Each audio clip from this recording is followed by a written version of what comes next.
تاجدار ختم نبوت زندہ باد زندہ باد لبیک لبیک یا رسول اللہ۔ السلام علیکم ورحمۃ اللہ وبرکاتہ۔ بنت اسلام آپ کی خدمت میں حاضر ہوں۔ آج کی حدیث ہے بخاری شریف کتاب الوحی، حدیث نمبر 2، نزول وحی کی کیفیت۔ بسم اللہ الرحمن الرحیم۔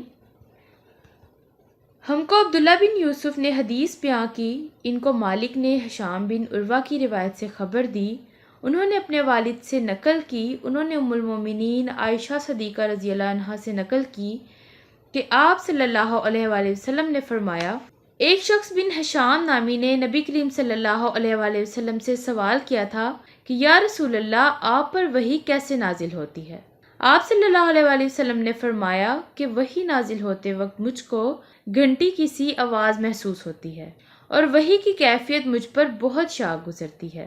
جب یہ کیفیت ختم ہوتی ہے تو میرے دل و دماغ پر اس فرشتے کے ذریعے نازل شدہ وحی محفوظ ہو جاتی ہے، اور کسی وقت ایسا ہوتا ہے کہ فرشتہ بشکل انسان میرے پاس آتا ہے اور مجھ سے کلام کرتا ہے، بس اس کا کہا ہوا یاد رکھ لیتا ہوں۔ حضرت عائشہ صدیقہ رضی اللہ عنہا کا بیان ہے کہ میں نے سخت کڑاکے کی سردی میں نبی کریم صلی اللہ علیہ وآلہ وسلم کو دیکھا ہے کہ آپ صلی اللہ علیہ وآلہ وسلم پر وحی نازل ہوئی، اور جب اس کا سلسلہ موقوف ہوا تو آپ صلی اللہ علیہ وآلہ وسلم کی پیشانی پسینے سے شرابور تھی۔ ناظرین اکرام، یہاں رسول صلی اللہ علیہ وآلہ وسلم نے فرمایا کہ وحی نازل ہوتے وقت مجھ کو گھنٹی کی سی آواز محسوس ہوتی ہے۔ جیسا کہ آپ سب جانتے ہیں کہ گھنٹی کی آواز گرجدار اور شدید ہوتی ہے، تو یہاں گھنٹی کی آواز سے تشبیہ دینے کا مقصد آواز کی شدت بیان کرنا تھا، نہ کہ یہ کہ گھنٹی کی آواز ہی وحی کی آواز ہوتی ہے۔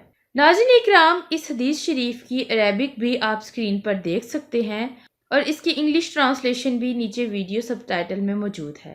ویڈیو کو زیادہ سے زیادہ شیئر کریں۔ السلام علیکم ورحمۃ اللہ وبرکاتہ۔